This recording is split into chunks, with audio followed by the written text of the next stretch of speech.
Imagine leaving a leaky faucet dripping in your house overnight.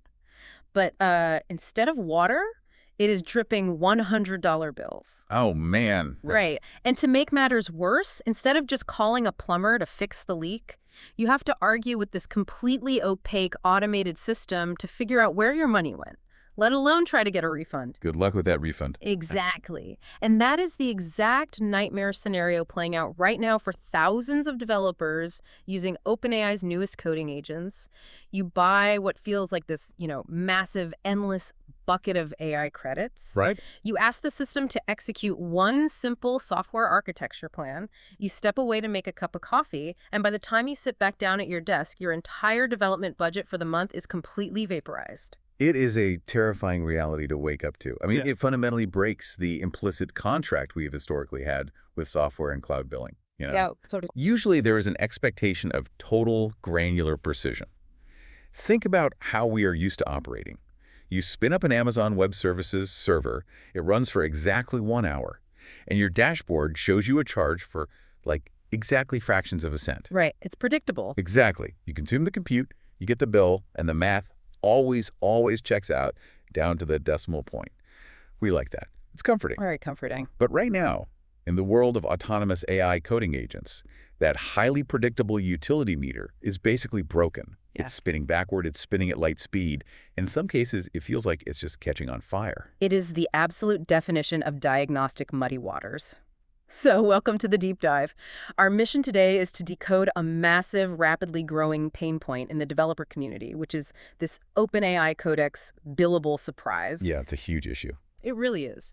So we are going to unpack the sudden, massive usage spikes that are absolutely wrecking developer budgets right now. We're going to dissect the incredibly confusing differences between buying prepaid credits in a user interface versus, raw API billing. Which is a whole situation on its own. Oh, completely. And we are going to shine a massive spotlight on the hidden token drain of these new autonomous subagents. Plus, perhaps most worryingly, we're going to look under the hood at the systemic platform bugs that are draining accounts overnight, even when the user does everything perfectly. When it's not even your fault. Exactly. Ultimately, if you are a developer, a solo builder, or a project manager trying to balance high-quality AI-assisted coding with a budget that doesn't bankrupt your startup, we're going to equip you with the exact community-tested strategies you need to stop this token bleed. And to do this, we are synthesizing a very deep stack of sources today. We are looking at heavily discussed community reports, massive Reddit threads, analyzing the burn rates of the new 5.5 and 5.6 models, and some very stark warnings from developers about purchasing extra credits. Yeah, lots of warnings out there right now. For sure. Yeah. We're also going directly to the source, looking at official GitHub issue trackers where developers are meticulously documenting severe accounting glitches, metering desyncs, and just outright platform failures. So I want to set the stage for you, the listener, because the sheer financial shock users are experiencing at the billing terminal is fundamentally changing how people look at their chat interfaces. Yeah. For a couple of years now, we have been conditioned by the standard ChatGPT interface, right? Right, exactly. You pay a flat $20 rate, or maybe you have a simple per-message quota. You type a message, the AI types back. It feels exactly like texting a very smart friend. And that feeling of, texting is the psychological trap. Because the business codex environments behave entirely differently. It is essentially raw, heavy compute API billing, but it is cleverly disguised behind that familiar, simple chat interface. It looks so innocent. It does. Yeah. But when you type a message into Codex, you aren't just sending a text message. You are initiating a massive, complex compute transaction. And developers are getting burned badly by this abstraction. I was reading through the community forums, and there is this one user, Striking Mammoth 169, whose story perfectly encapsulates this shock. They paid roughly 2,000 rupees, which translates to about 24 US dollars. Okay.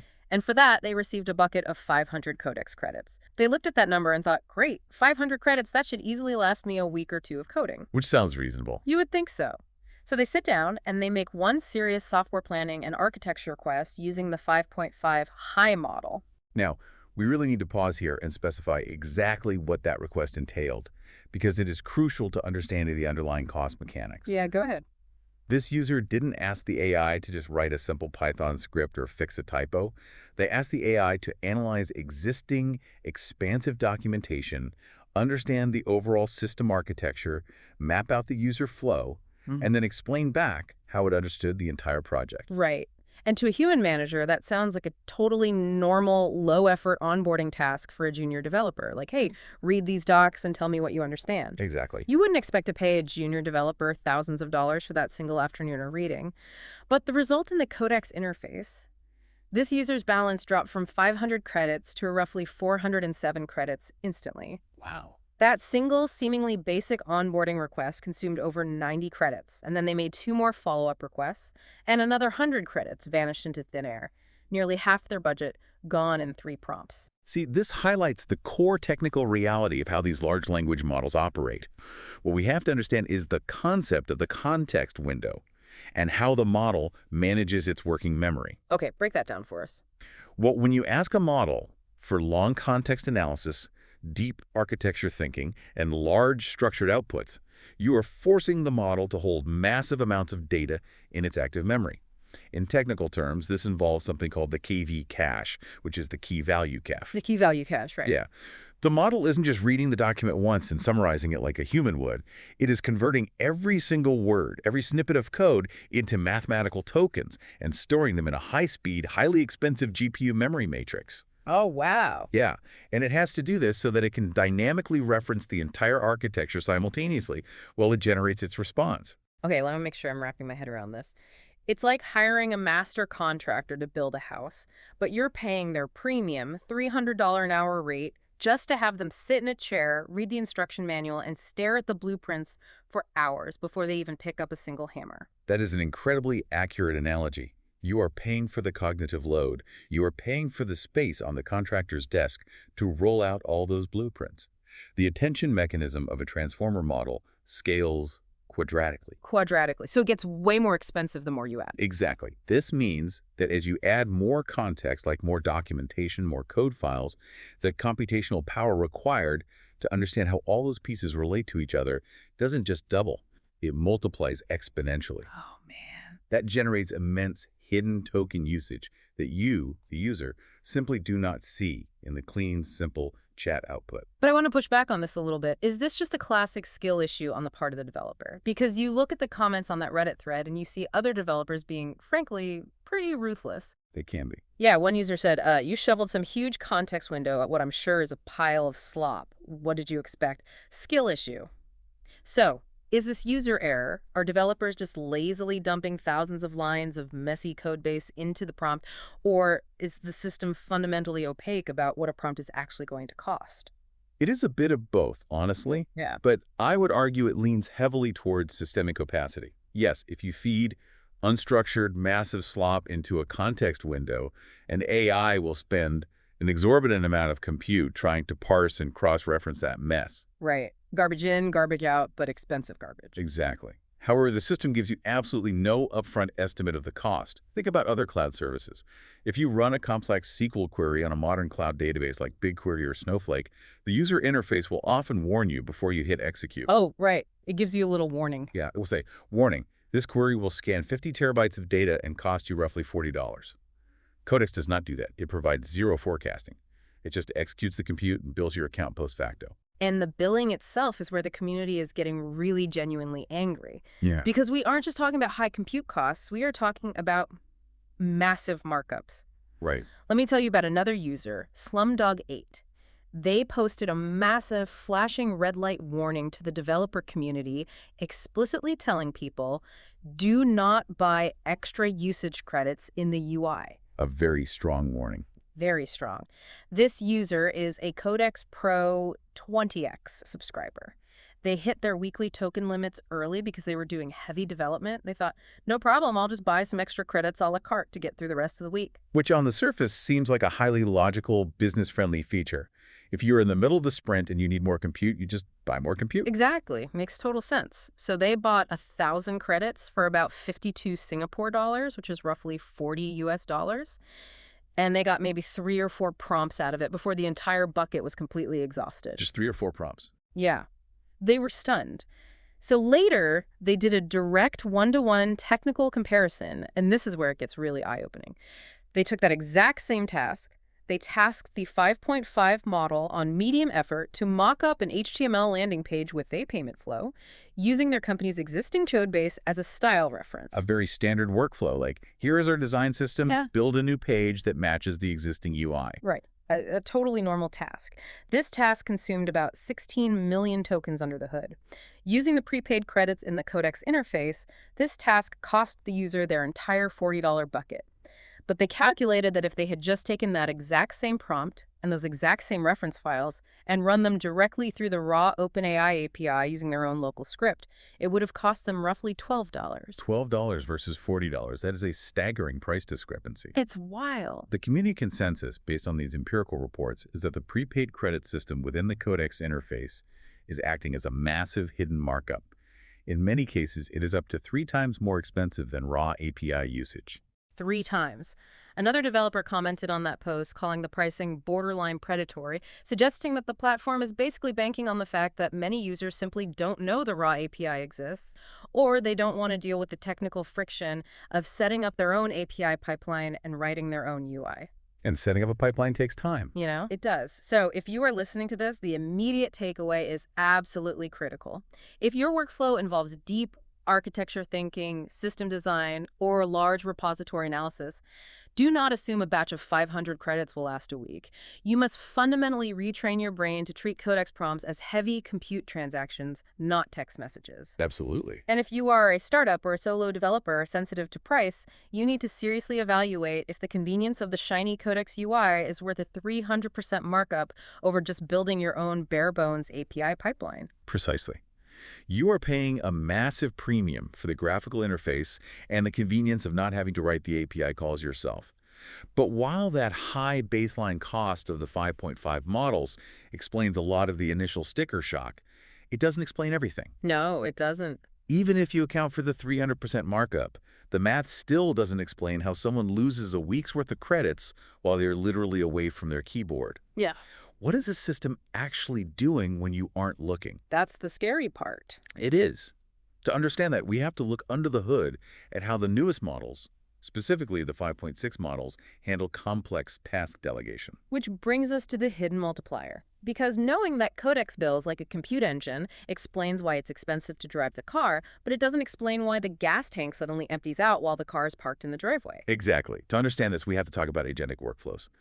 The introduction of the 5.6 models brought an incredibly powerful but financially dangerous feature to the forefront, which are subagents. Subagents, right? Yeah. These are autonomous child processes that the main AI agent can spin up independently to handle complex code reviews, parallel tasks, or deep repository navigation. So instead of one single AI brain trying to do the whole job linearly, it's like the AI acts as a project manager and autonomously hires a bunch of temp workers to go read different files in your code base at the exact same time. That is exactly the architecture. When you ask for a complex task now, the model doesn't just linearly generate text from top to bottom anymore. It initiates a branching tree of automated reasoning processes. A branching tree. Yeah, it looks at your prompt and says, to solve this, I need to check the database schema, I need to review the front-end components, and I need to write a unit test. It then spawns 3 separate subagents to do those tasks simultaneously. That sounds amazing, theoretically. Theoretically, yes, but if left completely unchecked, these subagents will loop, they will retry failed code executions, they will recursively read files looking for dependencies, and they will even debate with each other over the best implementation. Technically speaking, it is an incredible leap forward for solving hard software problems. Well, there is always a but. The problem is visibility and user control. Subagent usage is almost completely hidden from the parent session's user interface totals. You, the user, just see a little loading spinner or a vague thinking message on your screen. Just a little spinning wheel. Exactly. You are completely unaware that a massive fleet of high-cost AI workers has just been launched in the background, all billing your account simultaneously. Let me bring in some hard data from the community to illustrate just how wild this gets. There's a Reddit user, Gildy Razmataz 113. They notice their daily quota disappearing unusually fast, like suspiciously fast. So they dug into their logs and compared 2 distinct coding sessions. Over the course of 1 hour of active development, Session B and its subagents used about 20 million tokens. That's heavy usage, sure, but it's manageable for a deep work session. It's normal. Right. But then they looked at Session A. Over that exact same 1 hour time frame, Session A and its subagents consumed over 800 million tokens. 800 million tokens in a single hour. The scale of that compute is breathtaking. And here is the real kicker. They both use the exact same underlying model, 5.6 sol high. The user dug into the raw telemetry and noted that almost all of Session A's massive 800 million token spike came from just 2 runaway subagents. That's two. Just 2 child processes that got stuck in a loop.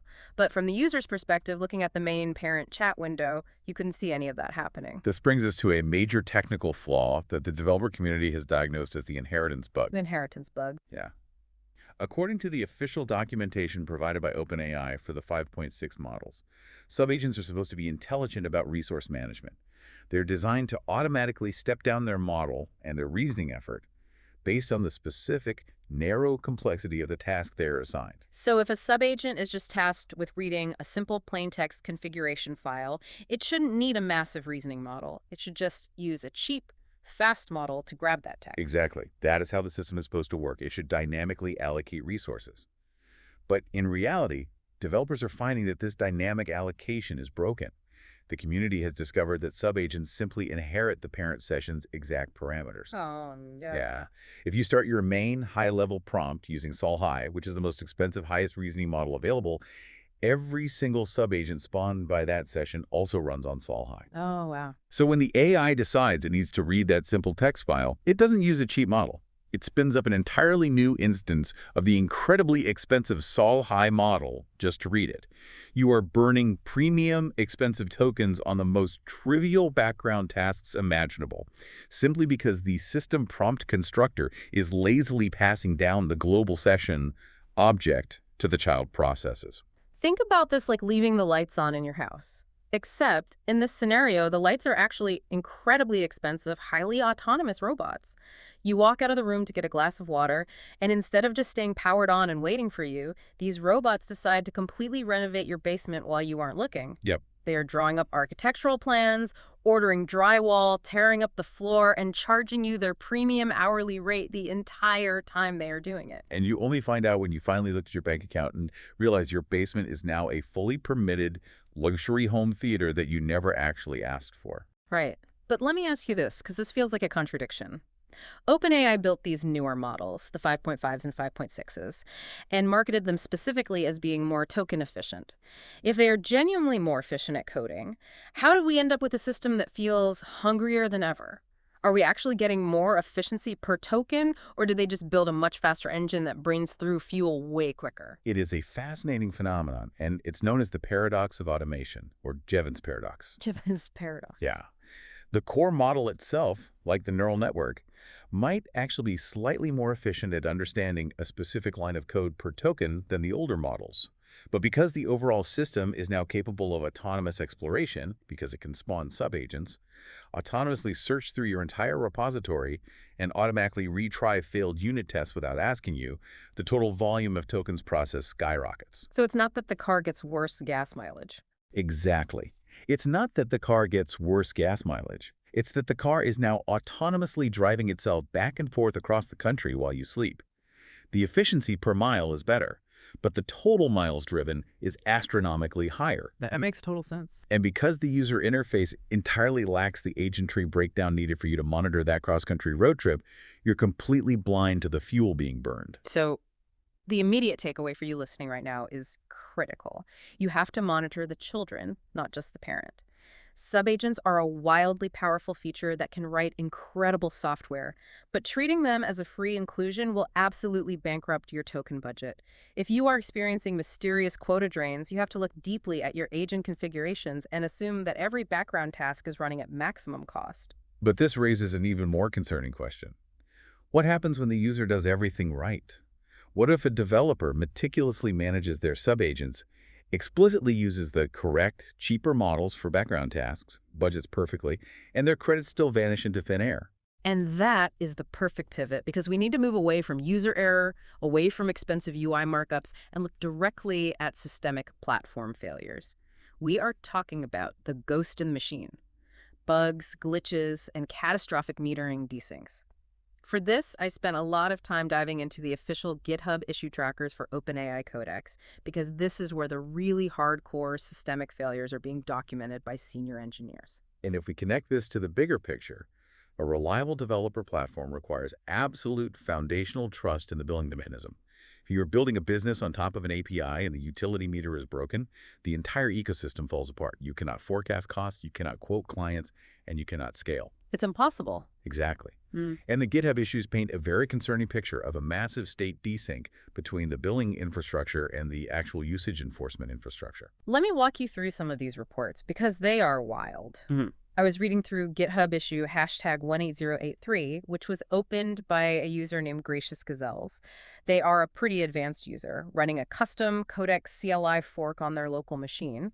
They checked their web dashboard UI and confirmed they had exactly 312 credits remaining. That is plenty of runway for an afternoon of coding. Plenty. Right. They go back to their command line, attempt to submit a single standard prompt, and the CLI instantly blocks them with a hard red error. You've hit your usage limit. And the immediate assumption for most people in that situation is usually, oh, I must have accidentally pasted a massive log file into the context window and blew my budget. But they didn't. They went back and checked the web UI again, and those 312 credits had dropped to 0 instantly. But here is the smoking gun that proves it wasn't user error. There was absolutely 0 usage recorded in the platform's own logs to explain that drop. The credits just vanished. There was no corresponding token brand listed, no history of a massive prompt, just 0 balance. What you were describing is a classic state desync in distributed systems architecture. Okay, tell us more about that. Well, in a massive cloud environment like OpenAI's, the system that actually generates the tokens and the system that handles the billing ledgers are entirely separate microservices. They have to be, in order to minimize latency for the user. So the generation node streams tokens to your screen, and then it sends an asynchronous batch message to the billing node via a message broker like Kafka saying, hey, deduct X credits. Right. But if the billing node gets overwhelmed, or if there is a malformed packet, or if a database lock fails, the two systems fall out of sync. The system that says you are out of credits and the system that says here's what you spent your credits on are no longer talking to each other. The ledger essentially corrupts itself. That is maddening. But it actually gets worse when we look at how the platform accounts for the concept of time. I want you to listen to GitHub issue #28492 by a user named GGBon Blue Whale. This one legitimately blew my mind. Okay, let's hear it. They were on the expensive 20x Pro plan, and they ran a very complex goal task. They specifically noted the actual wall clock time, meaning the physical time from when they hit the enter key to when the AI finally finished the task, was about 15 hours and 10 minutes. A very long run, sure. But when they got the final result back, the system's own receipt reported the time used seconds at 98,120. Which, if you do the math, translates to over 27 hours and 15 minutes. Yes. Wait, hold on. Let's just sit with that for a second. 27 hours of compute. Build in a 15-hour physical window. It is literally billing them for time travel. It really is. How does a server even mathematically justify that to a user? It billed them for an overcount of 12 solid hours, reporting 27.7 billion tokens used. And the cascading effect was devastating. This single hallucinatory overcharge exhausted 100% of their remaining weekly limit. It then automatically dipped into their wallet and deducted 1,100 of their prepaid credits. And then, as if that wasn't enough, after their weekly limit finally reset, the ghost process kept running and consumed another 30% of the new week's limit. It sounds absurd, but it actually highlights a fundamental flaw in how autonomous AI infrastructure accounts for concurrent time. When the system measures time used, it is clearly not measuring wall clock time. It is likely adding up the active processing time of every concurrent background process. Ah, the subagents again. Exactly. Remember those subagents we talked about? If the main session spawns 3 subagents and all 3 run simultaneously for 1 physical hour, the billing system isn't charging you for 1 hour. It is logging 1 hour for agent A, 1 hour for agent B, and 1 hour for agent C, and billing you for 3 hours of compute time. It completely disconnects billable time from real-world time, which makes budget forecasting mathematically impossible for the user. But the absolute most frustrating part of all of this is the customer support experience. Let's look at GitHub issue #14628 submitted by Shavazreen. Their entire weekly limit vanished in just a few messages. They actually managed to get a human OpenAI support representative to look at their account logs, and the support rep admitted it was a platform bug. They admitted it. Yes, they explicitly called it a metering issue, where the recorded consumption did not match actual usage. A full documented admission of a platform-side accounting error. That's rare. Yes. But then the support rep turned right around and claimed that they, as customer service, did not have the administrative ability to refund the credits or make amends for the error. Wow. Imagine getting into a taxi driving 10 blocks and the driver looks at the meter and says, "Oh, my meter is broken. It says you owe me for a trip to the moon. I admit the meter is broken, but sorry, I don't have the button to issue a refund, so you still have to pay." It is an entirely untenable situation for a professional software tool. I have to ask you, as an expert in how these systems are integrated into enterprise, how can a developer build a reliable business or even just a reliable personal workflow on top of an API if the billing tape itself is hallucinating, if the ledger cannot be trusted? The short answer is, with extreme friction. It forces developers to become highly defensive users. You can no longer just use the tool as a service. You have to actively build engineering guardrails against the tool itself. Guardrails against the tool you're paying for. Exactly. It forces development teams to implement their own local telemetry, building custom proxies to track their own token usage locally, just so they can audit the invoices they are receiving from OpenAI at the end of the month. Trust but verify. That has to be the core takeaway here. If you are working in Codex and your quota drains instantly with no corresponding log in your usage history, you need to know that you aren't going crazy. You aren't necessarily prompting it wrong. You might be the victim of a known, documented platform metering bug. Which brings us, pivotally, to the most important part of this deep dive. We have thoroughly diagnosed the illness.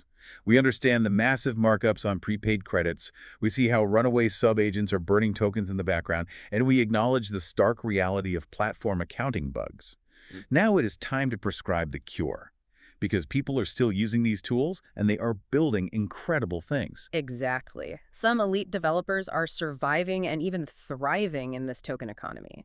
We scoured the community forums, the Discord servers, and the GitHub repositories to find out exactly how the top 1% of users are managing this. And there are 4 major, highly specific strategies you need to implement in your workflow right now to stop the token bleed.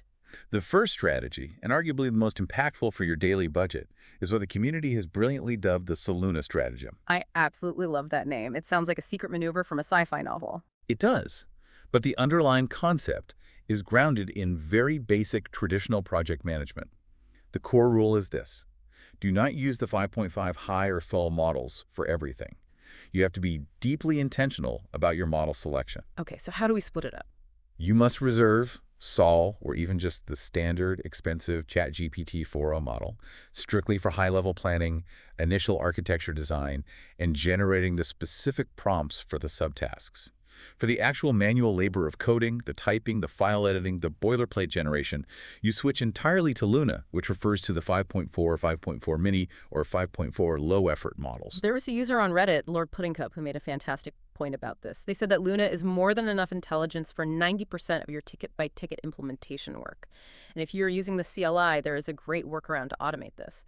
You can configure your settings so that Sol in your default model when you're in plan mode, but the system automatically downshifts to Luna as your default when you enter implementation mode. The philosophy of AI delegation here is exactly the same as human delegation. Think about a construction site. You wouldn't pay a lead structural engineer $300 an hour to stand there and hammer nails into drywall. No, you'd go broke. Exactly. It is a massive misallocation of resources. Similarly, you should not be using the computationally massive GPT 5.5 high model to write basic CRUD boilerplate, update CSS hex colors, or write simple documentation comments. Use the architect to draw the blueprint, and you use the cheaper labor to swing the hammer. Okay, the second survival strategy involves getting your hands dirty with the configuration files, managing the context window. A user named MainLifeguard6739 pointed out a hypercritical technical detail that is saving people hundreds of dollars. You need to hard cap your context window. You do this by going directly into your config.tama file, which usually sits in the root of your project directory, and explicitly setting the model auto compact token limit to exactly $270,000. We need to explain why that specific number, 270,000, is the magic number. It comes down to how OpenAI structures their API pricing tiers. Within their pricing matrix, anything that exceeds 272K tokens is officially categorized as long context. Long context, okay. And the moment you cross that invisible threshold, the price literally doubles per token. If you aren't paying attention and you just let your chat history bloat past that line as you continually iterate on a problem, your credit burn doubles instantly for every single subsequent message you send, even if the new message is only one sentence long. Wait, really? Even for one sentence? Yes, because remember the KV cache we talk about, the model still has to hold all 272,000 previous tokens in its active memory to understand that one new sentence. Setting that hard cap in the TOML file forces the system to start compacting or truncating the history before you trigger the penalty rate. It forces you to maintain good hygiene. You must start fresh sessions frequently to clear out the working memory. Strategy number 3 takes us even deeper into repository management, the power of the agents.md file. This is perhaps the most fascinating evolution in how we interact with AI coding tools. An agents.md file is a standard markdown file that you create and place right in the root directory of your code repository, right alongside your gitignore or your reatom file. It acts as a binding constitutional document for the AI. Users like Willaloo and Fomanji are highly recommending this approach because modern CLI tools and IDE extensions are programmed to actively look for and ingest this file before they do anything else. So what actually goes into this constitutional document? What are we writing here? Explicit hardline rules. If you do not want subagents autonomously burning your query in the background, you write a markdown header in agents.md explicitly forbidding the AI from spawning subagents without asking for human confirmation first. Just flat out telling it no. Exactly. And if you know that the AI keeps falling into the same specific trap, like say it constantly fails to compile a specific legacy C++ library in your project, you document that exact trap in the agents.md file. You write, critical instruction. Do not attempt to recompile the audio library. It requires a specific older compiler. Oh, that's smart. Right. The AI reads that markdown file first, processes the instruction, and avoids wasting millions of tokens repeatedly failing at the same task. You are literally enforcing financial budget limits at the code level by permanently constraining the AI's environment and permissions. That is wild to think about. You aren't just writing code for your users anymore. You are literally writing a rulebook for the robot so it doesn't bankrupt you while it works for you. It's like taking the company credit card away from the contractor and giving them a strict, itemized shopping list before they go to the hardware store. Exactly. It is preemptive behavioral management via plain text. Which perfectly leads into the final strategy, number 4, architecture and workflow. The community consensus is that you have to fundamentally change how you build software. You have to break your code into incredibly small, strictly verifiable tickets. You need to keep your individual files under 500, maybe 1,000 lines maximum. And whatever you do, never ever type a prompt that asks Codex to scan the whole repo and look for bugs, or build these 5 interconnected systems at once. Because if you ask for a broad, vague task, the AI will use a broad, unfocused, and incredibly expensive amount of compute trying to figure out what you actually mean. It will wander through your code base, opening files, summarizing them, and burning tokens, just trying to find a starting point. So when I look at these 4 strategies together, the Sol and Luna model switching, configuring the COML file token limits, writing constitutional agents.md files, and strictly breaking down architecture, it seems to me like the role of the developer is completely changing. It really is. You have to become a strict, slightly paranoid middle manager. You take the big creative vision, you break it down into tiny, ultra-specific sticky notes, and you hand them one by one to the junior AI developer, constantly looking over their shoulder to make sure they don't get distracted and rack up a bill.